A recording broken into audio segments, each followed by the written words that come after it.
Okay,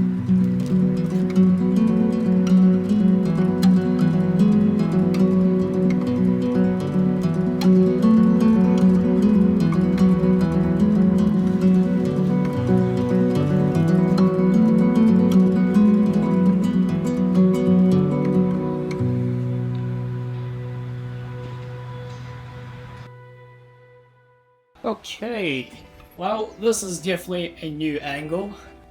New setup, still in the process of refining everything. As you can see, there's a mess behind me, but don't worry, I'm gonna cover that very, very soon. It's not entirely finished, as you can see, but I know exactly how it's gonna look, and it's gonna look really, really cool. If you see the camera jiggle during this, it's because it's on my desk now, so that's a problem I have to solve. But hopefully next week it will be all finished, and I will have a updated 2026 setup tour for all of you, because this is by far the best setup I've ever had in the, I guess, 7 years that I've done photography. But for now, I wanted to take advantage of the autumn colors that we have going on in New Zealand right now. We're in May, so we're just kind of leaving autumn and we're going closer to winter. But it is a perfect time right now where all the trees are just kind of in that phase of just being completely orange and very, very beautiful. So I wanted to take advantage of these autumn colors and also show you a few tips and tricks on how to shoot in direct sunlight, which can be very, very tricky. So yeah, let's get straight into it. So over on my Instagram, I've been testing out two new filters. They've been the NiSi Black Mist filter and also the True Color Pro Nano CPL filter, which both do completely different jobs. The Black Mist filter creates this really dreamy fog-like glow around big natural light sources. You can already see in some of these clips here that it just looks very dreamy and very, very cool looking. And I knew it would work perfectly for a day like this where it's, you know, direct sunlight, and having huge autumn trees is just gonna create for a very dreamy atmosphere. I knew today was the perfect day to shoot on a filter like this. While the CPL filter essentially cuts out reflections and also boosts the contrast and the colors. Now this is perfect for Lego photography because Lego is made out of plastic and can be very reflective when you have, you know, light on it. So using a CPL filter just minimizes that very clearly, which you'll see in this video too. So just a heads up, all these images were taken either on the CPL filter or the Black Mist filter. So I headed over to Cornwall Park. Now, I've shot at Cornwall Park many times before. I visit this place all the time because it's got huge trees, wildlife everywhere, and during autumn it is just a beautiful scene. And I feel like I haven't really utilized the autumn colors at Cornwall Park as much as I should,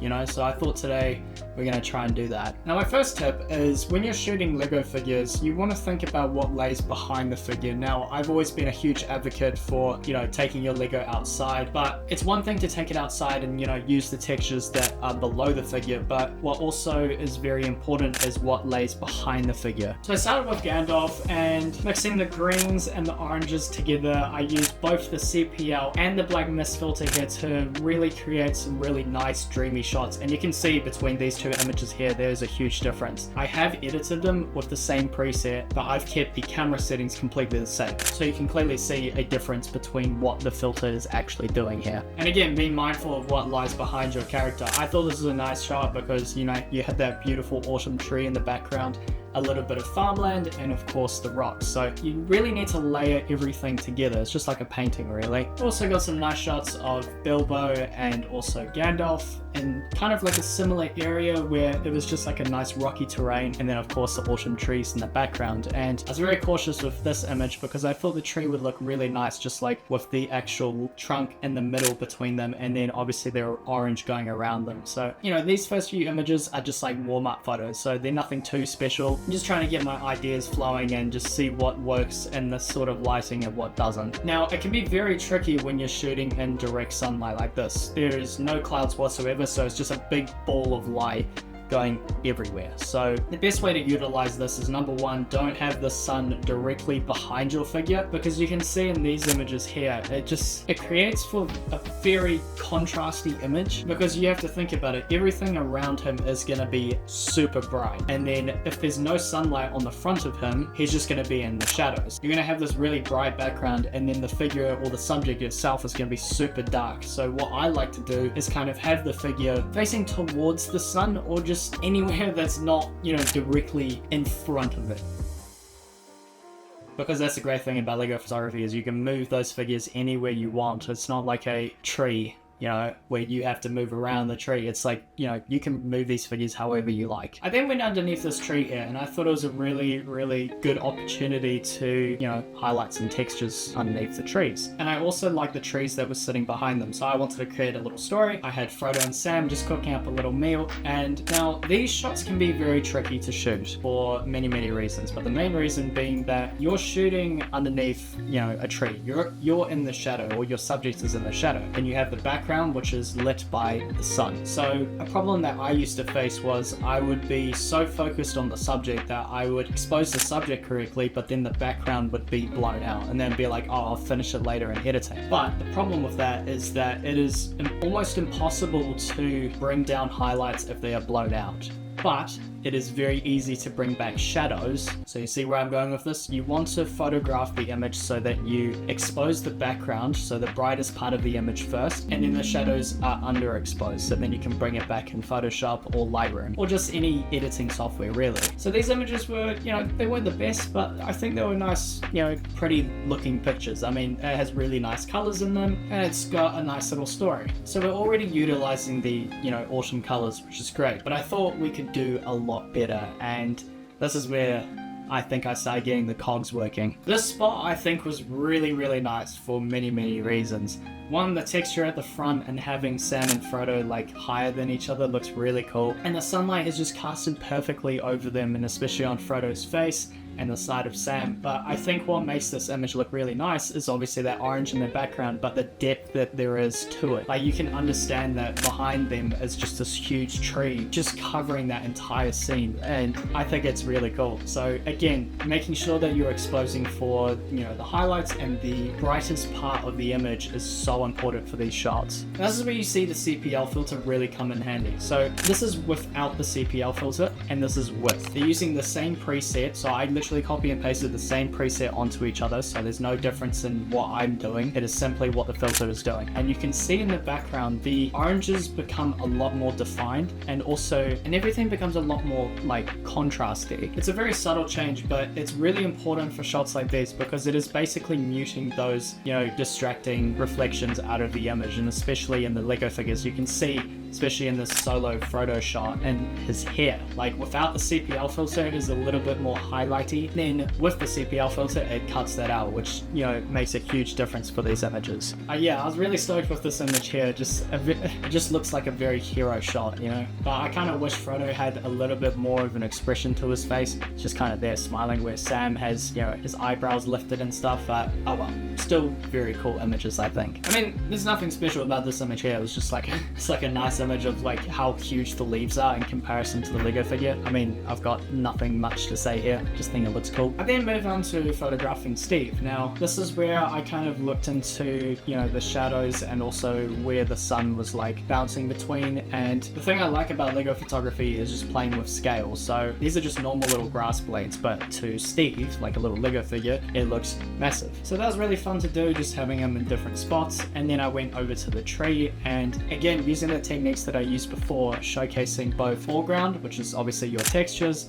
and then the background, which I think looks really awesome. I mean, there's nothing too special, to be honest, with these. I just thought they would be nice looking shots with how, you know, the shadows and also the sun is interacting with the environment. And then this is where I think I kind of really punched into the autumn colors and the autumn mood. And this is where the black mist filter really came in clutch as well. I literally grabbed one of the sticks, propped him up against this tree, and had Gandalf sitting there, and I think these shots look so beautiful. And using the rule of thirds was really nice as well, like having Gandalf off to the left and then basically having the background be this awesome, beautiful autumn colors.